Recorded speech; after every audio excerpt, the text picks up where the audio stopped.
Welcome, everybody, to WagerTalk Today. I'm Lawrence Presman, excited to be doing this show. We've got an absolutely awesome lineup. We're starting right off the bat with Teddy Covers. We're going to look at some college basketball. We're going to try find you guys some great bets. We're going to take apart the Baylor and Texas Tech game, the Oklahoma and Kentucky game, and as a bonus play in the NBA, Teddy's going to look at the Warriors and the Kings.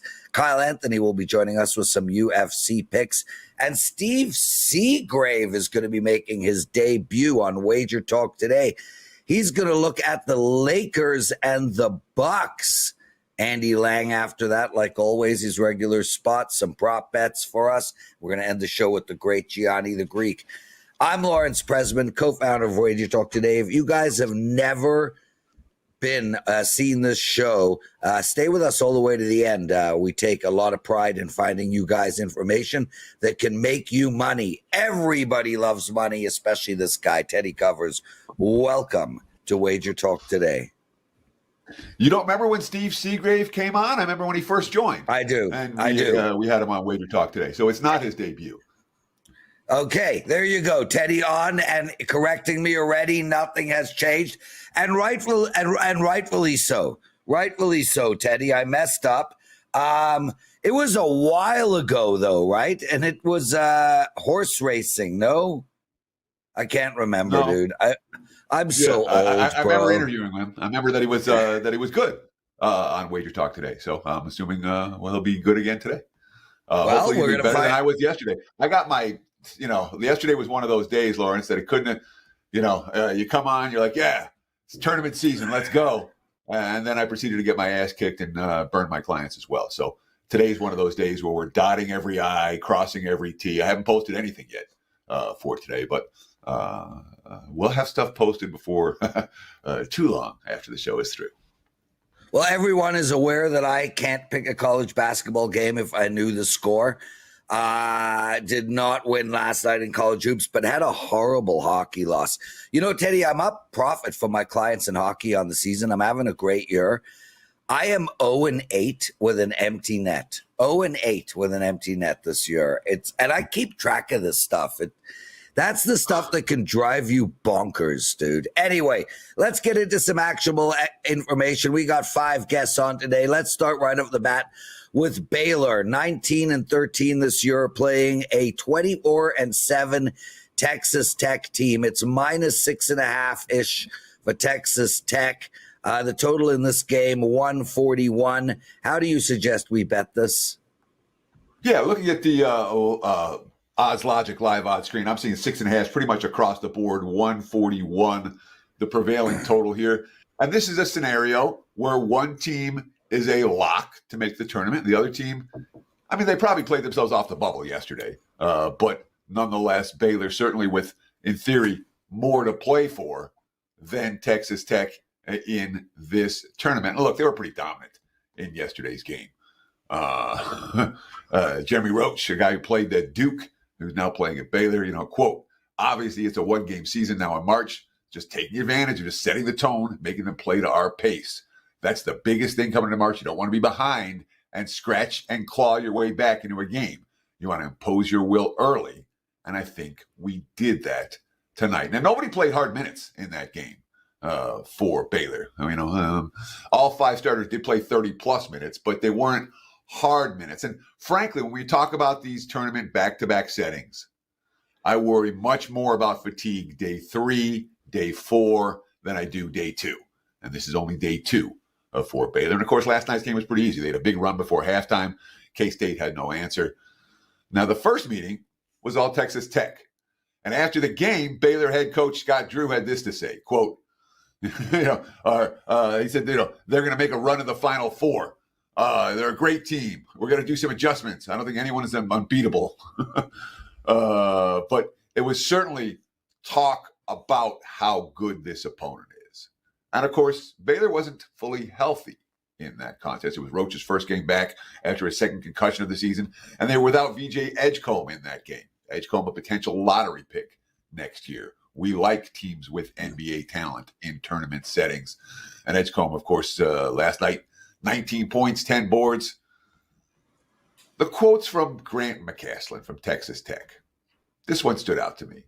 These guys really enjoy being around each other every day. It's real. There's a lot of pressure on them for different reasons. There's a lot of strain. I worry about Texas Tech's intensity for tonight's game. It's Baylor or pass for this better. Teddy covers likes Baylor plus 6.5 against Texas Tech. That game you can find on ESPN. Teddy, in keeping with television games, Kentucky not hosting, they're playing Oklahoma.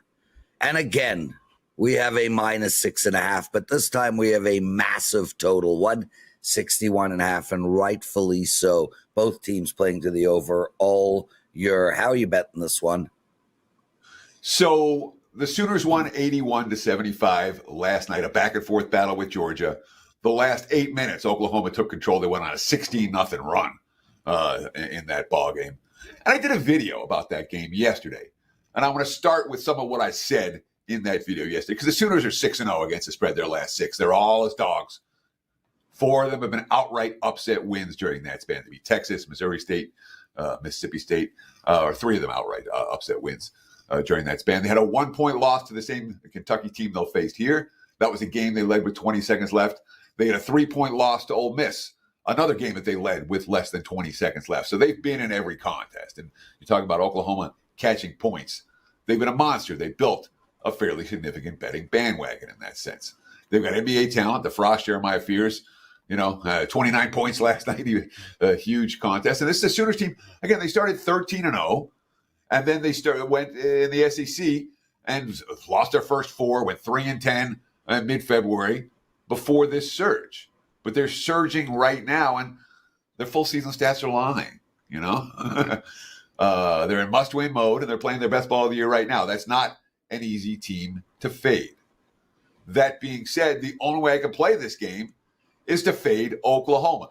Kentucky's got home court advantage in the SEC tournament. Legit, all right? Their crowd will show, all right? And the Wildcats used to own this tournament. They won in 2010, 2011, 2015, 2016, 2017, 2018. 1 win in 2019, no turning in 2020. They lost the first game in 21, 1 win in 2022 and lost to Vandy the first game last year, lost to A&M 2 years ago, lost to A&M the first game last year. Kentucky's recent SEC tournament performance, very different from their historical. This is Mark Pope's first season as the Wildcats head coach. In his introductory press conference, he talked about, winning this tournament. All right.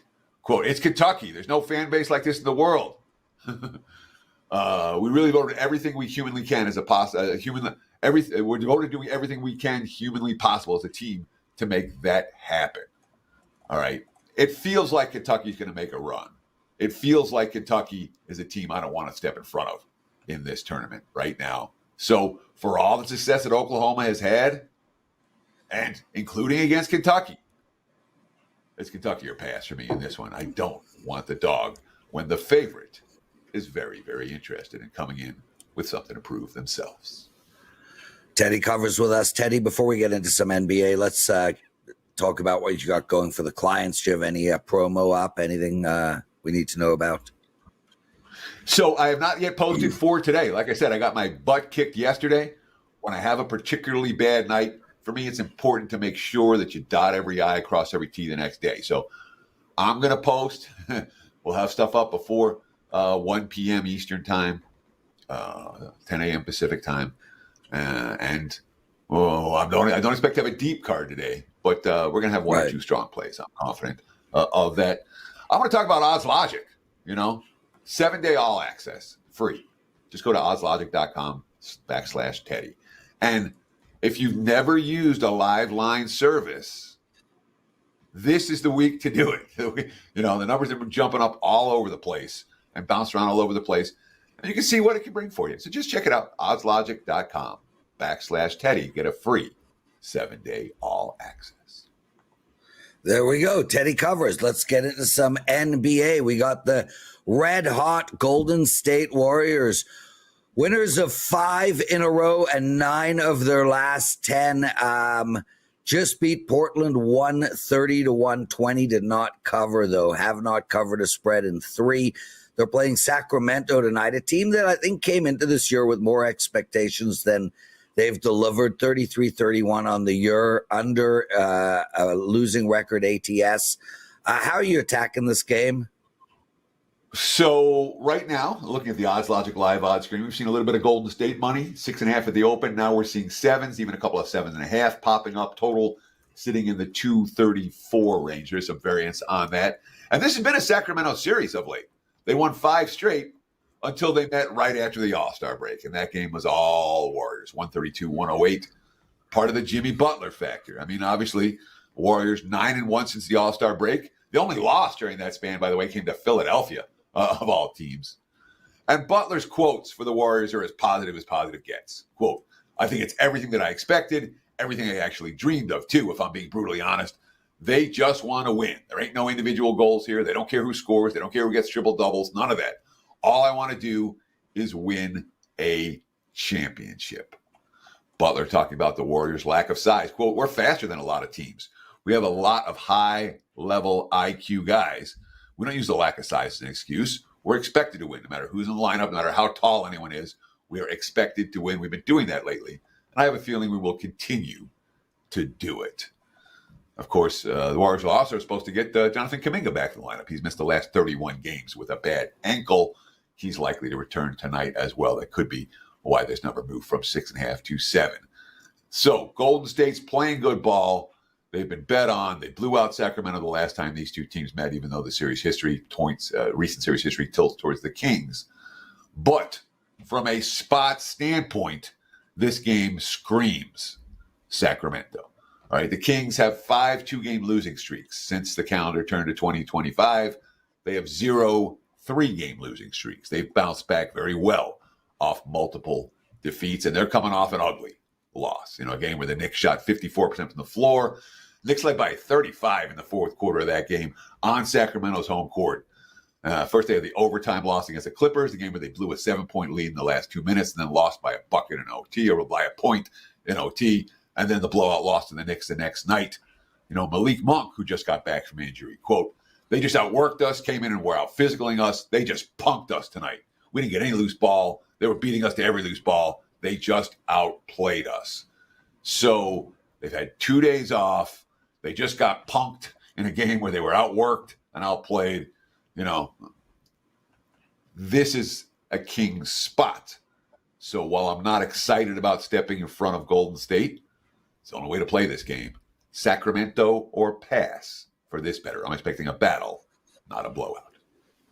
Teddy Covers, outstanding segment. Great stuff. I hope you have a bounce back night tonight, my brother. Thanks for doing this, and we will see you next week. Let's keep the show moving, everybody. If you guys like what you're hearing, please take a second out of your day and hit that like button. It's just a thumbs up. It takes literally boom, and you're done. Boom, like boom, done. Okay, let's move our attention to Kyle Anthony and some UFC bets. How are you, Kyle? Good, Prez. Good. I see you're hiding the growth of the hair today, but I like the hat. But I was hoping we could see the process of the hair grow, and the weird stages we're gonna get. There, there it is. All right, it's not that, dude. Okay, it's that. Fair. It's that I'm going skiing as soon as we're done the show, and I'm not really. I don't want to put gel in my hair. This hat will be on every day until the end of March. Let's turn our attention to UFC, dude. Let's go. We got 2 bets we're going to give out. Waldo Cortes-Acosta versus Ryan Spann. You like Spann as a dog. I love when you come on and give these dogs out. Did it last week and the week before. Why should we bet Ryan Spann here? Yeah, so we have Waldo Cortes-Acosta minus 170. On the comeback here, you've got Ryan Spann plus 150. Now, I was pretty surprised that this line is where it sits here, where you've got, you know, a sizable favor here at Waldo, where both of these guys do have multiple flaws, and that's just going to provide a lot of variance in a fight like this. Now, with that being said, Waldo does have some good boxing. He does utilize the jab well. He does utilize also good volume, and that's kind of where he has found some success. But I think another reason why this line is wide is due to the fact that Waldo's 12-1 in his career, 5-1 in the UFC, and that always gives your, you know, average bettor. They look at, records. That always pushes them that way. But you look at who Waldo has beat, and it's probably some of the worst heavyweights that the UFC has ever signed. I mean, he's beating guys like Jared Vandera, 1-6 in the UFC. Chase Sherman, 2-6 in the UFC. Lucas Brzeski, 1-5 in the UFC. And even Andrei Arlovsky, who's a known guy, but he was 45 years old on an 0-4 run. And then also Rubelis Spain, who also got cut. All of these guys are not even in the organization anymore. The only guy that he lost to was De Lima, where De Lima utilized the leg kicks and ended up getting some takedowns. And I think that could be a path here for Ryan Spann. Now, on the other side here, Ryan Spann, he's moving from light heavyweight to heavyweight. And that, to me, I think is actually a good move. Spann is a guy that has definitely shown bad cardio. I think his massive frame, he drains himself to get to the light heavyweight division. Now he's going to be in the heavyweight division, and I think he finds success there. And, he's had ups and downs in the UFC, but at least he's fighting UFC caliber fighters and guys that have wins in the UFC and have a career in the UFC. And that's also where I look at it, that Spann is the more well-rounded fighter. He's going to have the bigger power. He's also going to have the grappling advantages and the more dangerous fighter between these two guys, where he's got 22 victories, 19 by stoppage. I think he's the more explosive fighter. I think the takedowns will be there. And I'm just not high on Waldo at all. I do think that Ryan Spann probably gets the job done inside the distance, but I'm comfortable with this plus 150 number here. I think this line is off, and I think Ryan Spann gets the job done. Hit that like button, everybody. Come on. Kyle Anthony absolutely taking apart this UFC fight. Kyle Damon Blackshear. Now that's the name, Damon. My parents were going to go with that. It was Lawrence or Damon, and they fought, dude. Like, it almost caused a divorce. Anyway. Can I call you Damon from now on? Can I just call you Damon? I'll stick with it. I'll call you Damon. Let's combine it. I want to be called the Prez. Yeah, okay. I like it. Off the top, I like it, Prez. That was creative. Okay. Damon versus Cody. How should we bet this game? Yeah, so we've got Damon Blackshear here. He's a massive minus 485 favorite. On the comeback here, you've got Cody Gibson plus 370. Now, both of these fighters do have very similar skill set when you're looking at it. You've got both of these guys. They're going to look to wrestle. They're going to look to, have some grappling. They do have some decent striking, and they do both like to push some type of pace. Now, the issue here is the fact that all those categories I just said all favor Damon Blackshear. This is a terrible matchup for Cody Gibson, and obviously the line is indicating that, and that's also why we're going to get creative here on how we're going to place our money. Now, for Cody Gibson, this is a spot where Cody does have some good striking, but he likes to lean on his wrestling. He likes to lean on the grappling if the fight is really, whether it's getting tough or he wants to change a pace. And he's just not going to have that here against Damon Blackshear. Blackshear is a very high-level jiu-jitsu guy. He's got fantastic grappling overall. And I think that also, if this fight does get to the ground, he's going to have slicker transitions, better reversals. He's also going to be a guy that, just is going to be flat out better when they're talking about the grappling and scrambling. And I think that also being the more dangerous fighter, and that's really where I'm going with this play, is that, you've got Damon 15 victories.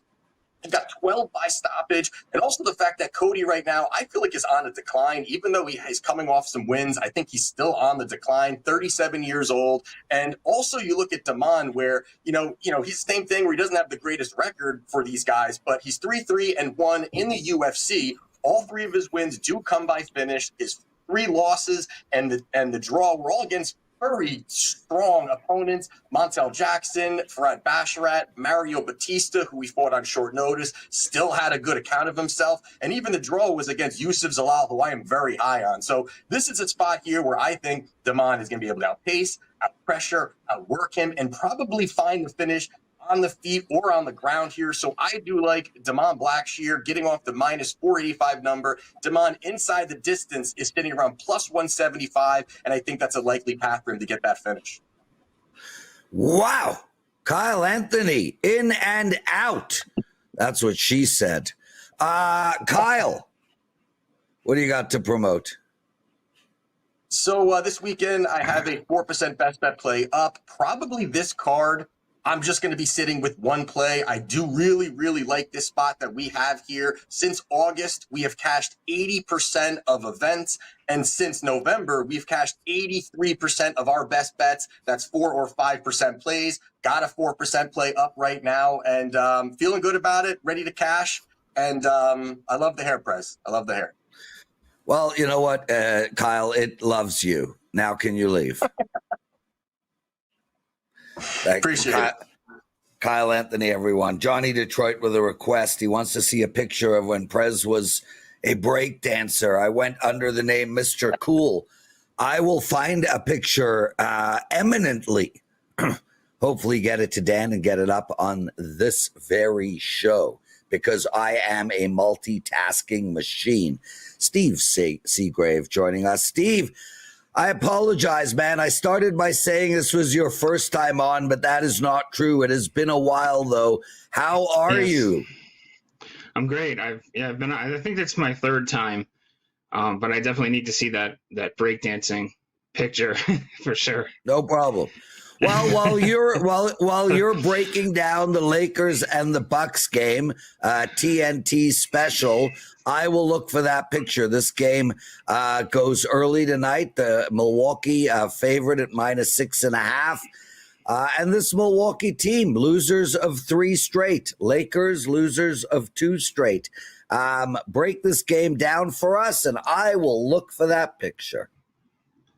Well, we're going to be looking at a player prop here in Brook Lopez, over 11.5 points. He's been very aggressive without Bobby Portis in the lineup, going over in 9 of his last 12 games, outside of some tough matchups against Orlando and Cleveland.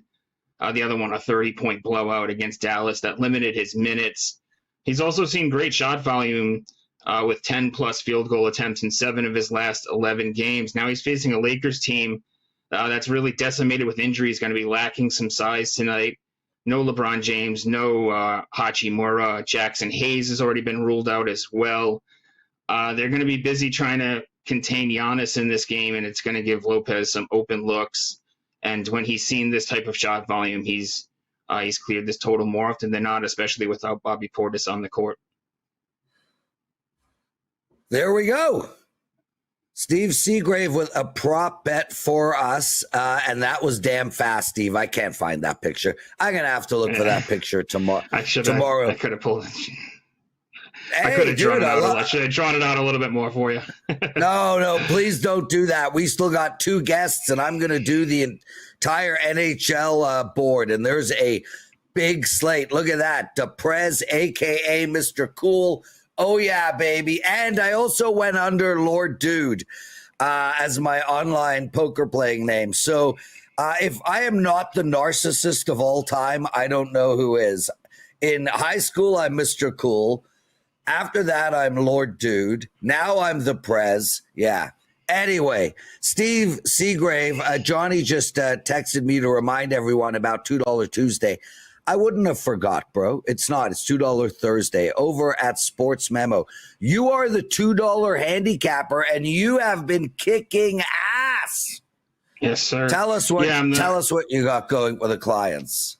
So I have a 5% NBA max bet locked and loaded for $2 Thursday.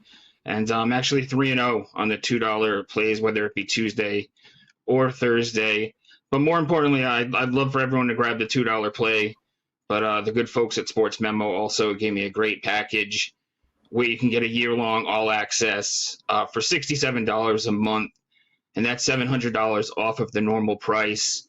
And I'm number 1 at Sportsmemo over the last 365 days, up 98 units across all sports. So that pays for the package. And then for $100 better, they'd be up nine grand as well. So we're focusing on the long term here. And, I'd love for everyone to grab the $2 play, but that year-long pass is a great deal that we're running for the rest of the month. That is for sure. Guys, head over to Sportsmemo. Try Steve Seagrave out. It's only $2. That's the price of 3 sips of that coffee you got from Dunkin' Donuts. So please check him out over at Sportsmemo. And there's lots going on over at Sportsmemo. Lots of handicappers there. Most of the guys are doing great. Check that site out. There's been a lot of changes of late. Steve, thank you so much for joining us, dude. What a pleasure. Let's keep this show moving along. Andy Lang every day, me and you. What's going on, my brother? Not much, Lord Dude. That's an all-timer. Yeah. Lord Dude is great. It's really good. I feel like if you're Lord Dude, you have to speak in the third person. Well, it's not like I've not spoken in the third person, my brother. I mean, yeah, I speak in the third person regularly. But anyway, so those are all my names. What does Johnny write? My days blend, nothing important. Okay, Important. Andy Lang, you keep coming on here with prop bets on KCP. It's because they keep hitting. Okay. KCP, let's go. You guys aren't going to believe this, but we're going to take Contavious Caldwell-Pope under 1.5 made three-pointers. I know. Shocking. But it just keeps hitting. He's gone under in 17 out of 20 games. The last 10 games, he's only attempting 2.4 three-point shots. He's shooting 32% from threes. Prez, in KCP's last game, he had 0 shot attempts. I don't mean 0 three-point shot attempts. He shot the ball 0 times. His job is to facilitate and play good defense. It's not to score. We will keep riding this, even though it's minus 200. There we go. KCP under 1.5 made threes. Live golf, Andy. Let's keep it rolling. Tyler Hatton, matchup against Bryson DeChambeau. How do we bet this matchup? Yeah, I'm going to take Hatton over DeChambeau. This course that they're playing is truly insane. It's like a fantasy land. Like it seriously looks like a cartoon. And it does not set up well for Bryson DeChambeau. He cannot overpower this course. There's dog legs galore. There's water everywhere. You got to be delicate and accurate. That's not really his game. He was -5 here last year. Hatton was 6 shots better. Hatton hasn't looked great, but 6th, 23rd, and 20th. Bryson's finishes have gotten worse each tournament. He finished 20th last week. This course is just terrible for Bryson's game. Love Hatton in this matchup. Guys, yesterday Andy Lang came on. He was on a 10-1 all sports run. I hope every one of you purchased these plays. He ended up having another winning night. He is now on a 13-2 all sports run and a 32-10 NBA run. He's up 58 units in 2025. I keep telling you guys over and over again how good Andy is. He does not disappoint. So well done, dude. Another great night by you. What do you got going with the clients tonight? We got darts. Dart package starts here in about 2 hours, so go ahead and grab that. You know what? I'm not putting up any NBA or NHL plays tonight. Sometimes the vibe is not good on the day. And today's been a little bit of a rocky morning for me, so I'm not going to put up any plays for tonight. Going to take the night off and have some family time. There we go. Enjoy. Andy, we got one NHL play.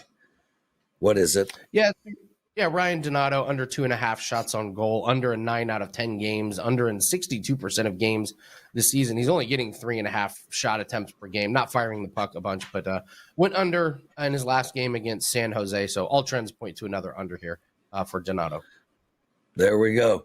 Andy Lang, outstanding segment, brother. One more day. That's tomorrow. We'll see you then.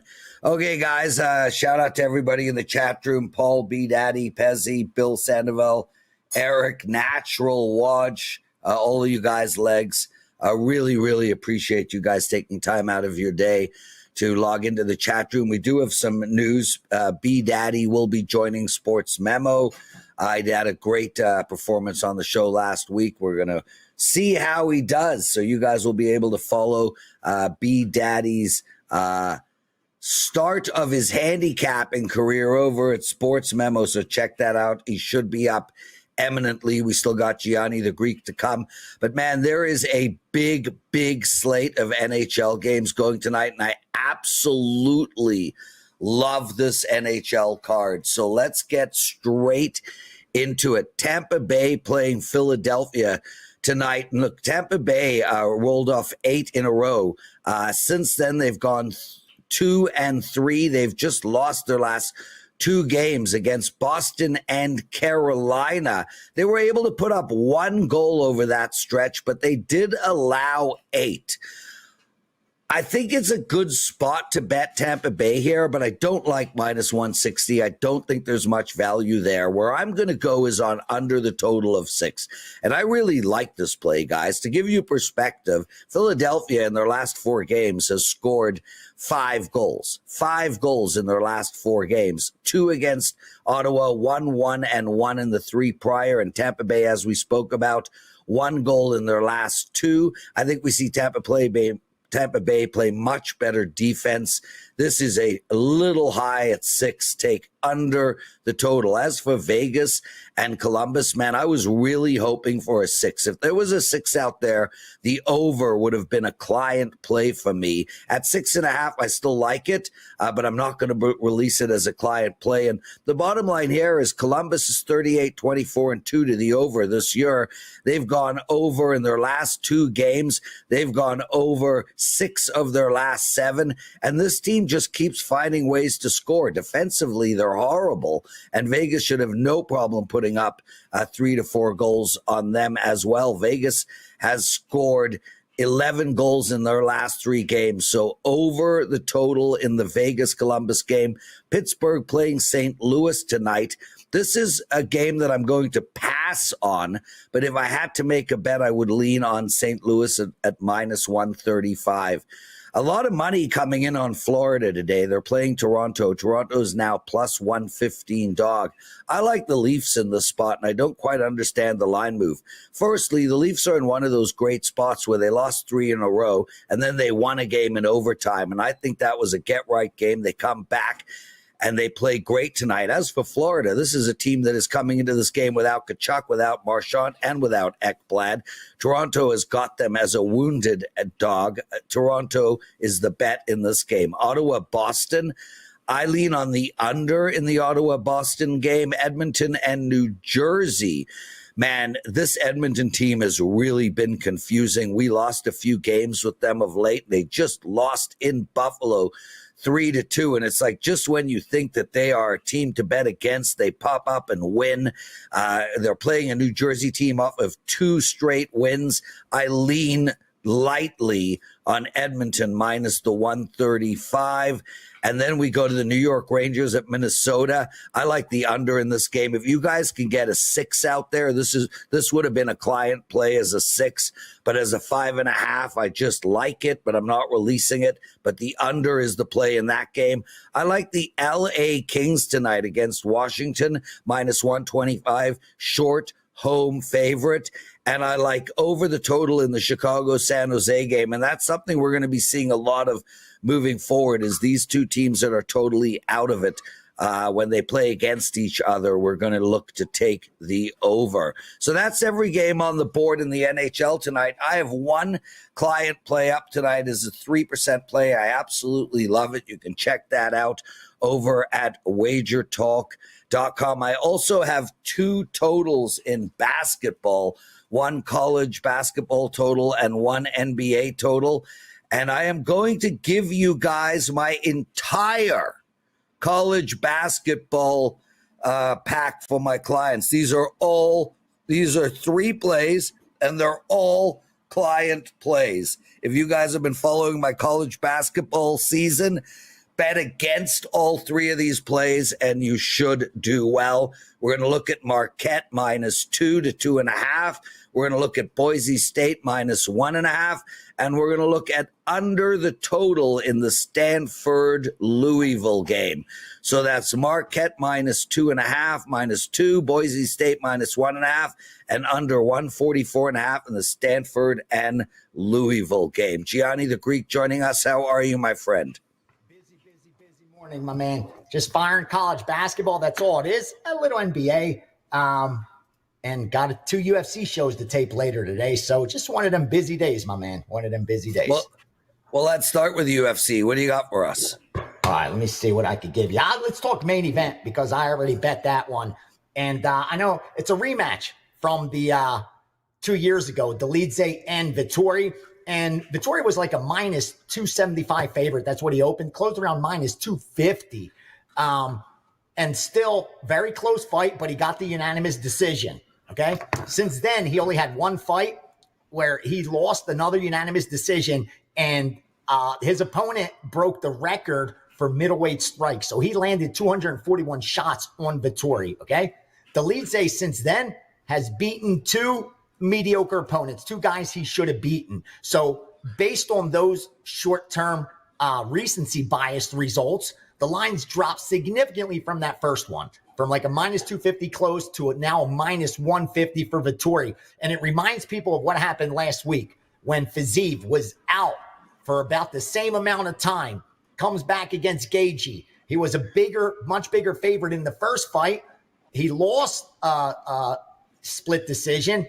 A lot slower favorite against Gaethje in the second fight. What happens? Gaethje beats him. The narrative is same situation. Vettori's coming off the long layoff. That the line's adjusted for a reason. It's warranted. I'm telling you now, it's not warranted. Vettori's as tough as nails. And the guys that he's lost to is the elite at middleweight. That's the difference. His strength of schedule, it's not even close when you look at both of these fighters. And more importantly, he's a guy that's never been finished.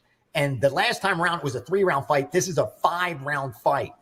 And the one thing about Dolidze is he looks like a stacked, like huge middleweight.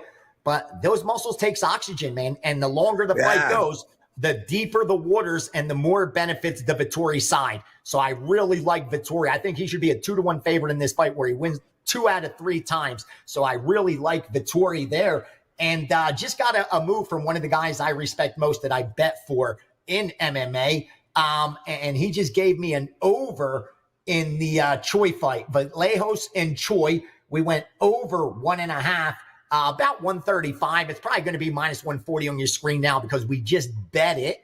And I agree with that side. I think this one has a lot higher probability of going to a decision than ending early. So those are 2 UFC plays for Saturday's card. Gianni the Greek joining us. Gianni, every day this guy blocked Ed comes into the chat room and writes, Gianni is my idol. It's good to have one. Yeah, man, it's good to have one person who thinks you're idol worthy. For me, it's Hakeem Jeffries. Huge fan. You don't even. Am I being sarcastic? I don't know. Very Hakeem much, Jeffries. Very much so. I think you are. My man, Hakeem Jeffries, my man. Anyway, let's move on because, he's my idol. He's my idol. It's not a political thing. Anyway, I'm just playing around. What do you think of the hat? I bought it yesterday. I love it. I was going to say Jesus, but you're not supposed to talk religion either. You can't talk politics. You can't talk religion. Hey, that's what they say. Hey, Jesus wasn't religious, Gianni. That's true. That's true. Right. That's true. It's actually a brilliant quote by Gandhi. A brilliant quote. He writes, it's actually one of the greatest quotes I've ever heard in my life. And Gandhi said it, and he said, God is not religious. Yeah, we created that. Yeah, man did that to manipulate. Yeah, anyway, so right. let's not go Save there. That for another conversation. Save that for a podcast. Yes. Okay, anyway, so there you go, everybody. My idol is Hakeem Jeffries. Yes. Sure, to Prez. Gianni, tomorrow I'm going to have a picture of my breakdancing days up live on the show, so stay tuned for that. Let's get into some college basketball and NBA. What do you got? Imagine if there were phones back then that you could have videotaped it. Just imagine how lucky these young kids are. If you would have had that, if you breakdancing back in the 80s, how great would that be? I know. I wish. Busy day in college basketball. Let me give you some of these sides and totals that we already got down on. 729. Oh, that one went off. A lot of early games today. This one I don't think has gone off yet. 7-16 Toledo, or if it has, Toledo plus the 3. Here's a late game for sure. Villanova, Connecticut, under 135.5 game, 744. I don't love that game, man. I'm seeing when I see the recreational bettors and the sharp bettors all on the same side, it makes me nervous during conference tournaments because the lines are so tight that shouldn't happen as often. And anytime it's happened to date, it hasn't gone all that well. But both sides are on under in the Villanova game. Also 736 under SMU and Clemson. What else do I have for you? 764 under 147 Charlotte, Florida Atlantic. A couple sides for you. 786 Iona on the money line and -1. Also 739 over 145 in Marquette and Xavier. And where was that one? One more side I thought I had for you. Oh, Stanford, 733 Stanford plus the 11 in that game. Still a little early. The weekend should be really, really busy, worth of moves. But so far, that's pretty much what we've gotten down on for Thursday's action. There we go, Gianni. Anything golf-wise and any other sports? No, and I got asked that already because it's that time of year where people are starting to get excited for a few golf tournaments. And usually get some matchups. Haven't received any so far. So not a tournament that I've gotten involved with, or the guys that I at least work with have gotten down on. And real quickly, because I know you're a huge NHL fan, I'd like to tell you what jumps out. St. Louis was a dog. Now they're a favorite. It looks like sharps bet them, and then everybody else bet them as well at a much different number. And finally, a line that's moving the other way, it's Tampa. 100% of the money, like every ticket that this guy's booked on NHL is on Tampa Bay over the Flyers as road favorites. And LA also getting a lot of money, but that's a later game. And a lot of times that changes between early in the day and later on. But Tampa's not going to change. Like there's all parlays tied into Tampa, straight bets tied into Tampa. Is it just a fade on Philly or a bet on Tampa? I think it's a bit of both, actually. And for me, well, that's always what I'm looking for. So, anytime I'm releasing a play to the client, it's a bet against and a bet on. If it's only a bet on, I'm not betting it. So I'm always looking for both. And I think it's both. And I think the Flyers are a fade team moving forward. But I prefer the under in that game. I mean, for me, I thought the value was under 6, given that. Oh, they're betting it over. Wow, they're betting it over too. Yeah. Like I don't. There's not a single. The parlays are with the over. There's not a single under straight bet there. Not a ton of over straight bets, but all the parlays are tied in with the over. Tampa and over. And over. And Gianni, it's one of those sort of theories where, a team like Philadelphia has scored 5 goals in 4 games. 5 goals in 4 games. So, Tampa Bay has scored 1 goal in their last 2 games. So it's like, for me, the two different schools of thoughts are they in current form and this is how it's going to be for the next little while? Or was that, everything always comes back to the means? Is this the game where they score 7?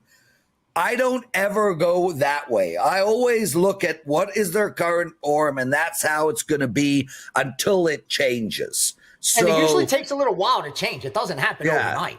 So that's a very good way to look at it. Yeah, and I do that especially with side bets. For me, what I'm looking for in the NHL is, a team goes on a good team. Let's say, Colorado Avalanche, they lose 5 straight. Now, I'm not going to try figure out, is it the 6th game they're going to win? What I'm interested in is the game after they win. So, that's sort of where I'm looking. I want a good team to lose 5, 6 in a row, win a game, and then let's go. Yeah, that's right. Because you don't want to bet against streaks. We talk about that all the time. Right. You're only going to cash 1 ticket, but you can lose multiple tickets. Wait for the streak to end, then determine whether they fall back to form losing or whether they're about to get hot. And if it's a good team, that's usually what they needed, a win to get that out of their system, those losses. That's a good approach. There we go. Gianni The Greek, everyone. We got the show in at 12:45 p.m. Eastern. Shout out To all our guests today, Teddy Covers, Kyle Anthony, Steve Seagrave, Andy Lang, Gianni the Greek. Tomorrow we got a great lineup. Ralph Michaels coming on. We're going to continue looking at some college basketball. We're going to look at some high-profile games all on television. We got Andrew Babakatis talking from the Westgate, talking UFC. Ross Benjamin with more college basketball. Andy Lang and Gianni the Greek. Make sure to check us out tomorrow, Friday, noon Eastern time, right here. On behalf of Dan Alexander and myself, see you on the slopes.